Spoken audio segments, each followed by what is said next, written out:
as council of Berkeley Heights, and you kind of tossed it out to look for public support. I mean, when we see an audience of such a nature, week after week, you're not going to get really a big audience support. And so my point is, why are you folks dragging your feet? You have a lot of coins in the pot more or less right now to talk about why we would do better if we went Berkeley Heights direction versus wait for somebody to tell us what to do. I don't like the idea of dragging it out. You have a lot of things on paper, a lot of proof to the pudding as to what the benefits are. Why are we dragging? When you say dragging out, what are you referring to? Because the process is as follows. It must go to vote.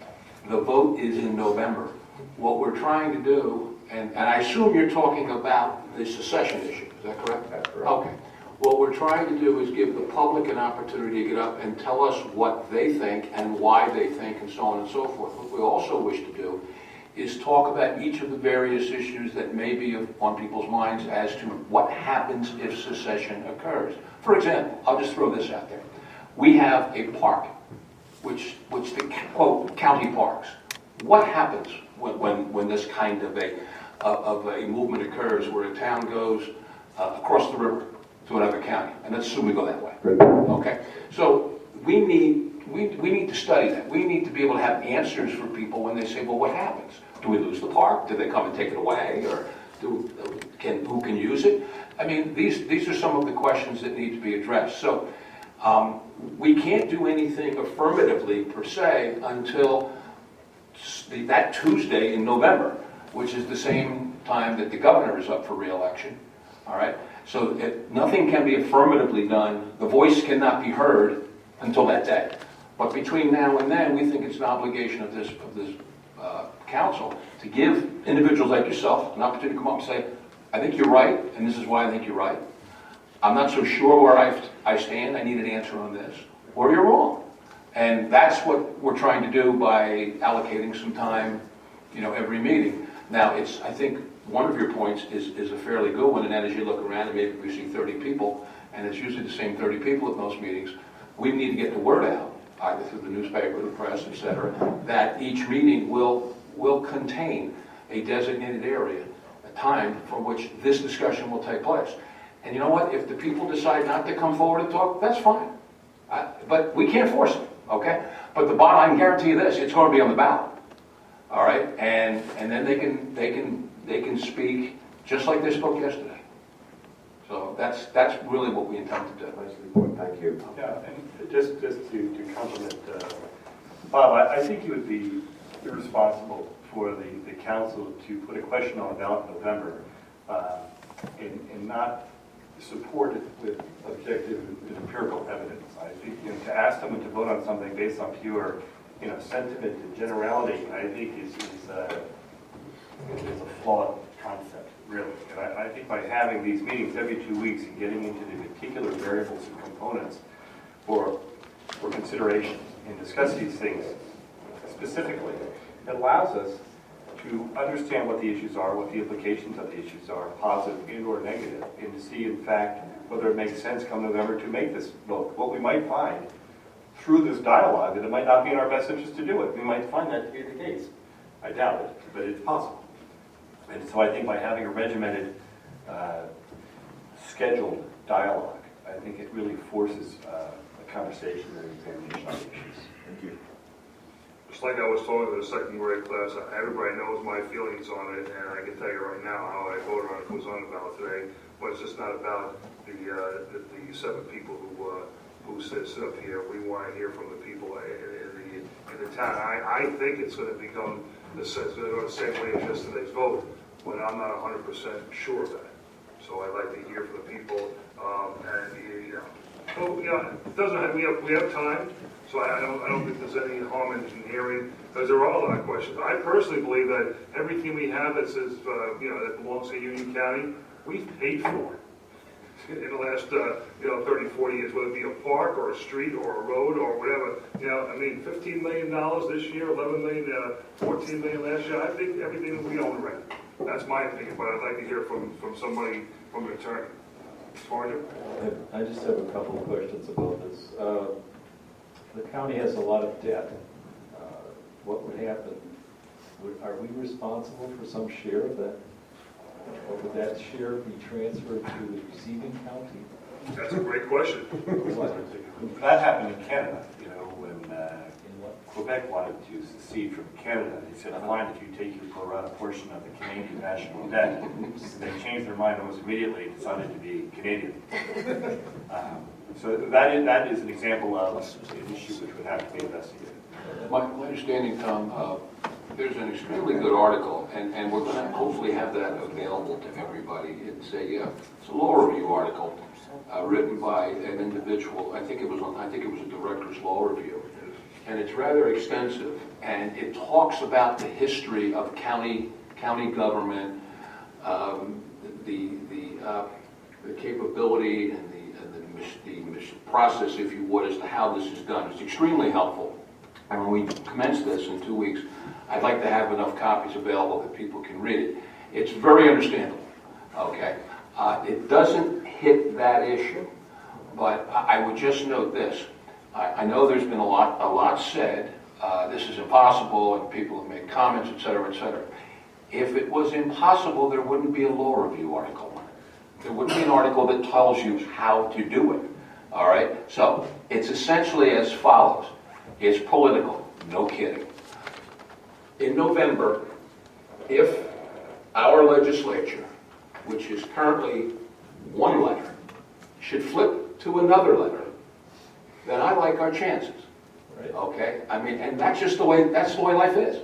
Okay? Because it's not hard to assume that if the current political structure remains in effect, that those who gain the most from our taxes, who have an opposite letter behind their name than we do, for the most part, all right, they're going to say, well, wait a minute, we don't want $14 million out of here because how are we going to make it up? Well, you're going to make it up by continuing to tax people, or are you going to manage yourself better? That won't be a problem.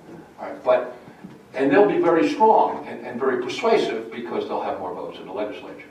So if it should go the other way, and this is the reality of things, then those that say there's absolutely no chance, I'd be careful with that. So the second is more of a provocative question. What happens if you just don't send them the taxes? Tom, you know, I have one mission as mayor, chief mission, and that's not to walk out of here with a raincoat over my head and bracelets on my eye.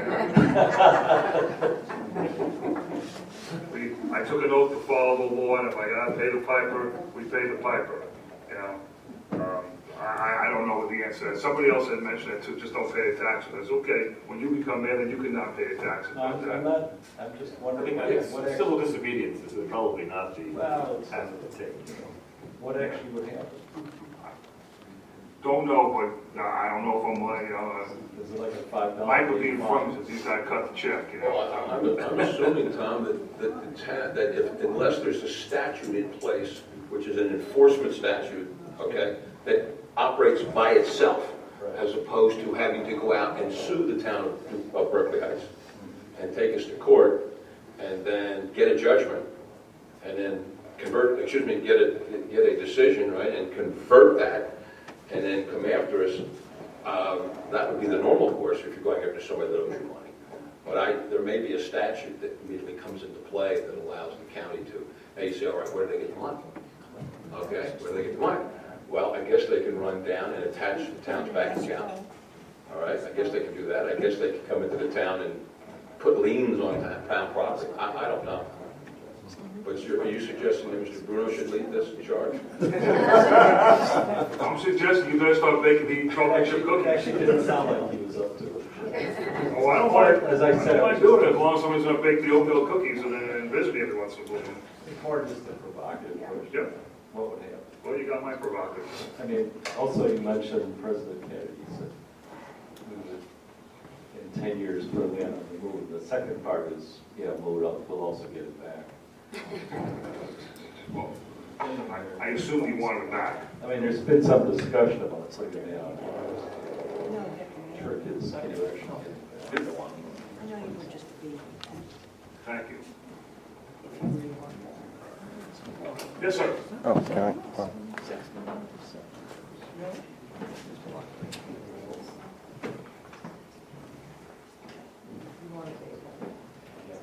Hi, I'm not a Berkeley Heights resident.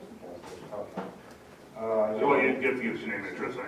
Okay. It's John Berry, and I live in Kenilworth, and I'd like to add a few things to this county issue. First of all, you made a mistake. You said Charlotte DeFilippo got 5 vacation weeks, or 5 weeks of vacation. No, their contract is 7 weeks vacation. But she never takes them in that. Since he's been there, she's cast them in for a total of $146,000. She does work at home, including $6,000 for 2013. And there's also an additional 15 sick days, 3 personal days, and $160,000 salary. And I was at the local finance board meeting today, dressed much better than I am now. Sorry, I didn't expect to speak. That's okay. Tom Neff made the point that she's attended around 30% of the meetings of the UCIA board over the years, like 7 or 28. It's in a video. I videotaped that also. So the other thing, debt is your problem. It was $200 million just about 7 years ago. They're looking to escape the cap by putting it all into debt. They want to run the golf course through UCIA. So debt is going to be massive. The other thing I wanted to bring out is I wanted to leave this with you, actually. When I went to the UCUA, I don't think the county cars are the issue, and you probably should stay off that.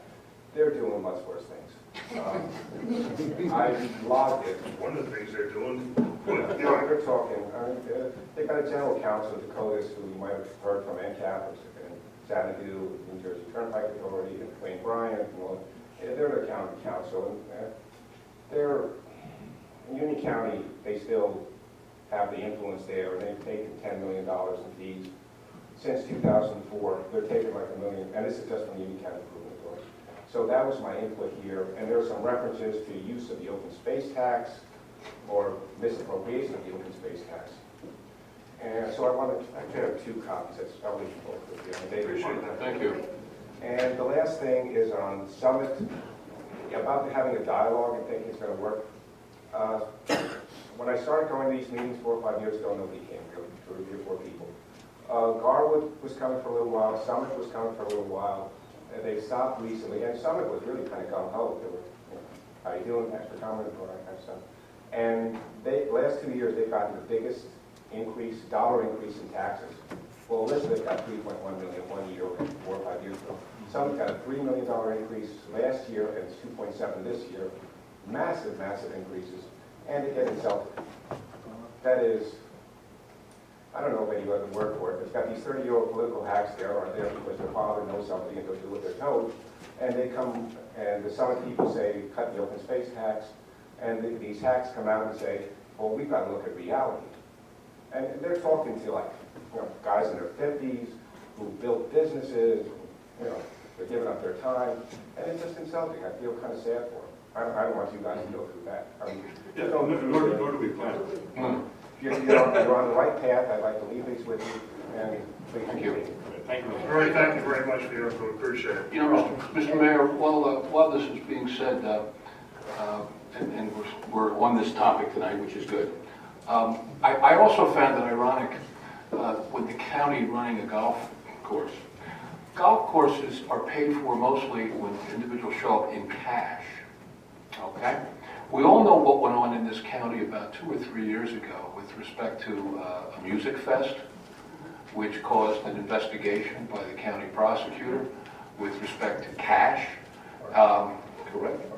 Yeah, parking and cash. And it's such a recipe for disaster because you're going to get individuals with a lot of cash going going across tables to pay for greens fees, to pay for range balls, and et cetera. And not to mention they built a Taj Mahal, okay, which I guess they're going to rent out to weddings and so I don't know. That is going to be an absolute treasure trove. It's a restaurant. to politicians that choose to operate a certain way. And how that's going to benefit this county, I just don't see. But I guess we're going to find out. Yeah, there was a lesbian fundraiser there yesterday. Yeah. And, yeah, that is one of my concerns. And the last thing, if you need any help, you want to, I can come to, I've been doing this for 5 years. I've got the YouTube channel, and, you know, I've got records going back to 04, 05, financial records. If you need any help at all, I'd be glad to come and meet you here. Do you have a business card for chance? It's on there. Oh, it's on there? Okay, so we have everything. Thank We you. will definitely Thank get you very you much. involved, sir. Thank you very much for Thank your you. time. That's why you have public meetings. Okay. Good source.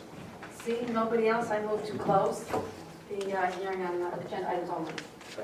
Motion is second, any discussion? Roll call? Mr. Julia? Yeah. Ms.